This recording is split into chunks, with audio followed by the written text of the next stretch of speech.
पूरे कॉन्सेप्ट को कंक्लूड करने के लिए अब हम दोनों uniform and non uniform cash flow के क्वेश्चन कराते हैं। तो देखिए यहां पर हम पहले एक यूनिफॉर्म कैश फ्लो का क्वेश्चन ले रहे हैं। Question is given here, suppose a project cost 20 lakh and yields annually a profit of 3 lakh after depreciation at the rate of 12.5% straight line method but before tax at 50%।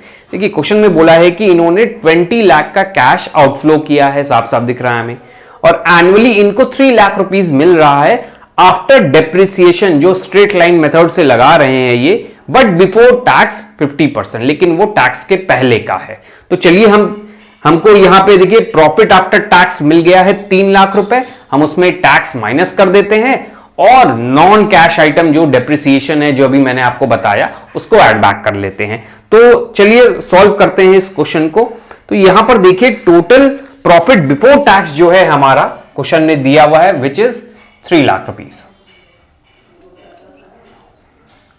3 lakh. अब अगर हम इस पे tax charge करेंगे तो question में tax rate है देखिए 50%, तो आपका tax rate at the rate of 50%, तो इसका 50% टैक्स रेट हो जाएगा 1,50,000। तो हमारा आ जाएगा profit after tax which is 1,50,000। हमें प्रॉफिट आफ्टर टैक्स मिल गया, लेकिन मैंने आपको बताया था हमें नॉन कैश आइटम जो होते हैं जिसमें कैश का आउटफ्लो नहीं होता है लेकिन वो प्रॉफिट से डिडक्ट किए जाते हैं, उनको हमें ऐड बैक करना होगा। तो यहां पे नॉन कैश आइटम जो है हमारा डेप्रिसिएशन है which is on the basis of straight line method 12.5% per annum है। तो चलिए हम नॉन कैश आइटम को निकाल लेते हैं, क्योंकि हमारा जो नॉन कैश आइटम का जो रेट है दैट इज 12.5%। तो हमारा डेप्रिसिएशन जो है इसमें ऐड बैक कर देंगे, तो हमारा एक्चुअल कैश फ्लो जो हुआ है वो प्रॉफिट आफ्टर टैक्स के बाद अब हमें यहां पर नॉन कैश आइटम को ऐड बैक करना होगा। क्वेश्चन में नॉन कैश आइटम दिया है डेप्रिसिएशन, जो कि हमारा इन्वेस्टमेंट जो है 20 लाख का है, जो कैश आउटफ्लो था उसका स्ट्रेट लाइन मेथड के अकॉर्डिंग 12.5% निकालना होगा। तो नॉन कैश आइटम हम ऐड बैक कर देंगे, तो यहां पे हम लिख लेते हैं ऐड डेप्रिसिएशन।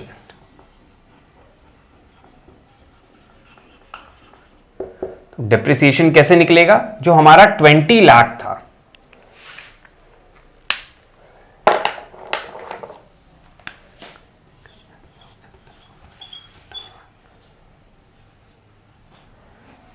इंटू 12.5%, तो ये वैल्यू हो जाएगी हमारी 2,50,000। तो ओवरऑल हमारा जो आएगा 4 लाख। तो 4 लाख जो है हमारा नेट एनुअल कैश फ्लो, तो हमारा 4 lakh net annual cash flow आ जाता है। अब हम इससे पे बैक पीरियड निकाल लेंगे। तो पे बैक पीरियड का भी आपने फॉर्मूला देखा था, जिसमें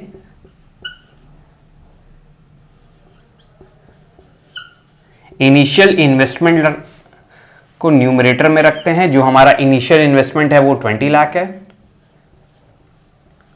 और इनफ्लो एनुअली हो रहा है 4 लाख का।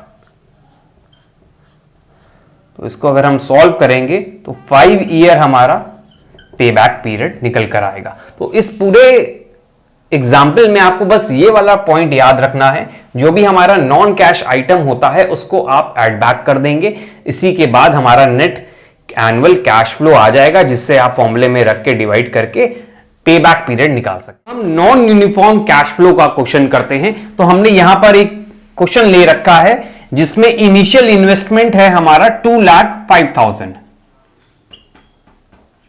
इनिशियल जो आउटफ्लो हुआ विच मींस कैपिटल इन्वेस्टमेंट, वो है हम मान रहे हैं 2,05,000।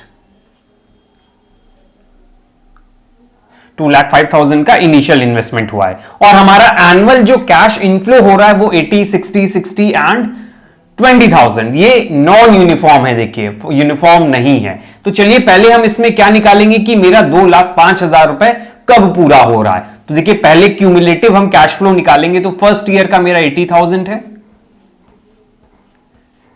यहां पे 80 + 60 करके यहां निकालेंगे, जैसे आप क्यूमुलेटिव फ्रीक्वेंसी निकालते थे 1,40,000, इसमें 60 ऐड करेंगे तो 2 लाख,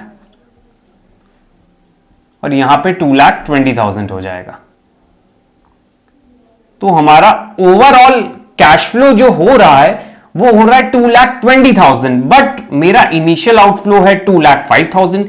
अब आपको पता है कि हमारा जो कैश का इनफ्लो होगा वो इनिशियल इन्वेस्टमेंट के जब बराबर होता है, तब वो टाइम पीरियड जिस दिन वो बराबर होता है वो टाइम पीरियड मेरा पे बैक पीरियड माना जाता है। लेकिन देखिए यहां पे अमाउंट तो एक्सीड कर जा रहा है ना आउटफ्लो के कंपैरिजन में। तो देखिए यहां पर मेरा 2,20,000 आ रहा है और हमें सिर्फ इन्वेस्टमेंट चाहिए 2,05,000 की।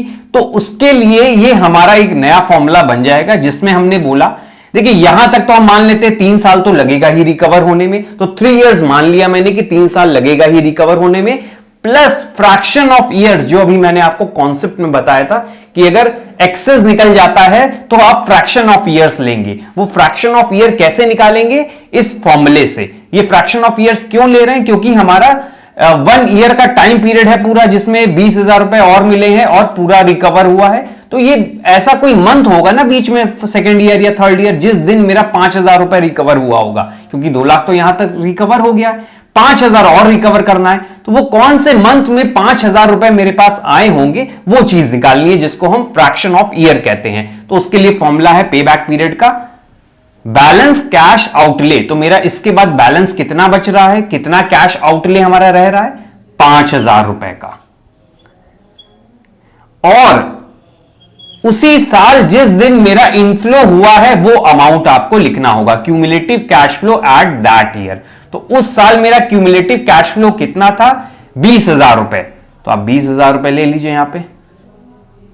तो हमारा 1/4 ईयर आ जाता है फ्रैक्शन ऑफ ईयर। तो हमारा पे बैक पीरियड कितना बना? 3 इयर्स। तो यहां पे काउंट हो ही गए, plus 1/4, it means 1/4 year is my पे बैक पीरियड। तो यूनिफॉर्म कैश फ्लो का आपको समझ में आ गया होगा, और नॉन यूनिफॉर्म में कैसे निकालेंगे वो बस ये वाला पार्ट आपको ध्यान में रखना है। तो ये तो हो गया हमारा पूरा पे बैक पीरियड का कॉन्सेप्ट कंप्लीट।